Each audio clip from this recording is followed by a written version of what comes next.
ಶ್ರೀಕೃಷ್ಣ ಜನ್ಮಾಷ್ಟಮಿ ಅಂಗವಾಗಿ ಸೆಪ್ಟೆಂಬರ್ 4ರಂದು ಶಿಡ್ಲಘಟ್ಟ ತಾಲೂಕಿನಲ್ಲಿ ಅದ್ದೂರಿ ಕಾರ್ಯಕ್ರಮಗಳನ್ನು ಆಯೋಜಿಸಲಾಗಿದ್ದು, ತಾಲೂಕಿನ ವಿವಿಧ ಗ್ರಾಮಗಳಿಂದ 40ಕ್ಕೂ ಹೆಚ್ಚು ಪಲ್ಲಕ್ಕಿಗಳ ಮೆರವಣಿಗೆ ಸೇರಿದಂತೆ ವಿವಿಧ ಕಲಾ ತಂಡಗಳಿಂದ ನೃತ್ಯ ಪ್ರದರ್ಶನ ನಡೆಯಲಿದೆ ಎಂದು ಗೊಲ್ಲ ಸಮುದಾಯದ ಸಂಘದ ಅಧ್ಯಕ್ಷ ಲಕ್ಷ್ಮಣ್ ಅವರು ತಿಳಿಸಿದರು.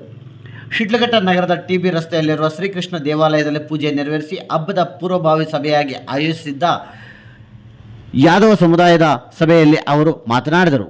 ಪ್ರತಿ ವರ್ಷದಂತೆ ಈ ಬಾರಿಯೂ ತಾಲೂಕಿನ ಪ್ರತಿಯೊಂದು ಗ್ರಾಮಕ್ಕೂ ಭೇಟಿ ನೀಡಿ ಕುಲಬಾಂಧವರನ್ನು ಆಹ್ವಾನಿಸಲಾಗುವುದು. ವಿವಿಧ ಗ್ರಾಮಗಳಿಂದ ಪಲ್ಲಕ್ಕಿಗಳನ್ನು ನಗರಕ್ಕೆ ಕರೆತಂದು ಕೆಎಸ್ಆರ್ಟಿಸಿ ಬಸ್ ನಿಲ್ದಾಣದಿಂದ ಮೆರವಣಿಗೆ ಆರಂಭಿಸಿ ಶ್ರೀಕೃಷ್ಣ ದೇವಾಲಯದಲ್ಲಿ ಪೂಜೆ ನೆರವೇರಿಸಲಾಗುವುದು.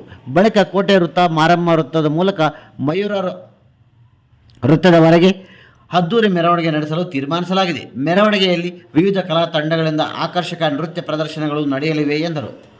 ಯಾದವ ಸಮುದಾಯದ ಗೌರವಾಧ್ಯಕ್ಷ ರಾಮಕೃಷ್ಣಪ್ಪ ಮಾತನಾಡಿ, ಶ್ರೀಕೃಷ್ಣ ಜನ್ಮಾಷ್ಟಮಿ ಹಬ್ಬವನ್ನು ಸಾರ್ವಜನಿಕವಾಗಿ ಹಾಗೂ ಅಚ್ಚುಕಟ್ಟಾಗಿ ಆಚರಿಸಲು ಸಮುದಾಯದ ಮುಖಂಡರು ನಿರ್ಧರಿಸಿದ್ದಾರೆ.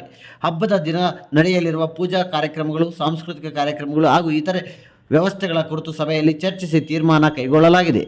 ತಾಲೂಕಿನ ವಿವಿಧ ಗ್ರಾಮಗಳಿಂದ ಪಲ್ಲಕ್ಕಿಗಳನ್ನು ತಂದು ವಿಜೃಂಭಣೆಯಿಂದ ಹಬ್ಬ ಆಚರಿಸಲಾಗುವುದು ಎಂದರು.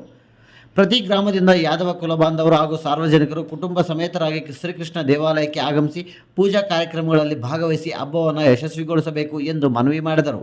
ಇನ್ನು ಸಭೆಯಲ್ಲಿ ಉಪಾಧ್ಯಕ್ಷ ಕರಿಯಪ್ಪನವರ ಮೂರ್ತಿ, ಖಜಾಂಚಿ ನವೀನ್ ಕುಮಾರ್, ಮಾಜಿ ಅಧ್ಯಕ್ಷ ಅಶ್ವಥಪ್ಪ, ಯುವ ಘಟಕದ ಅಧ್ಯಕ್ಷ ವಿಜಯ್ ಕುಮಾರ್, ಪ್ರಧಾನ ಕಾರ್ಯದರ್ಶಿ ನಾಗಚಂದ್ರ, ಖಜಾಂಚಿ ಪಿ ರಮೇಶ್, ಸಮುದಾಯದ ಮುಖಂಡರಾದ ವೆಂಕಟೇಶ್, ಬೀರಪ್ಪನಹಳ್ಳಿ ದ್ಯಾವಪ್ಪ, ಆಂಜನೇಯಗೌಡ, ಜಿ ರಾಮಚಂದ್ರ, ಚಿಕ್ಕತೇಕಹಳ್ಳಿ ವೆಂಕಟೇಶಪ್ಪ, ಡಿ ಶಿವಕುಮಾರ್ ಸೇರಿದಂತೆ ನಲ್ಲಿಮರದಹಳ್ಳಿ, ಕುರುಬರಪೇಟೆ ಹಾಗೂ ಗ್ರಾಮಾಂತರ ಪ್ರದೇಶದ ಯಾದವ ಸಮುದಾಯದ ಮುಖಂಡರು ಮತ್ತು ಯುವಕರು ಉಪಸ್ಥಿತರಿದ್ದರು. ಪೂರ್ವಭಾವಿ ಸಭೆಯನ್ನು ಏರ್ಪಡಿಸಿದ್ದು ಶಿಡ್ಲಘಟ್ಟ ತಾಲೂಕು ಯಾದವ ಸಂಘದ ವತಿಯಿಂದ 9ನೇ ತಿಂಗಳು 4ನೇ ತಾರೀಕು ಶ್ರೀಕೃಷ್ಣ ಜನ್ಮಾಷ್ಟಮಿ ಹಬ್ಬದ ಪ್ರಯುಕ್ತ ಎಲ್ಲ ಯಾದವ ಕುಲಬಾಂಧವರು ಅವತ್ತು ಶ್ರೀಕೃಷ್ಣ ಅಷ್ಟಮಿಯನ್ನು ಆಚರಿಸಬೇಕೆಂದು ನಾವೊಂದು ಕಮಿಟಿ ಮಾಡಿದ್ವಿ. ಆದ್ದರಿಂದ 4ನೇ ತಾರೀಕು ಹಬ್ಬ ಆಚರಿಸಲು ವಿಶೇಷವಾಗಿ ದೇವರಿಗೆ ಅಲಂಕಾರ, ಹೂವಿನ ಅಲಂಕಾರ, ಡೋಳುಕುಂಡದ ಪಲ್ಲಕ್ಕಿ ಉತ್ಸವ ಎಲ್ಲ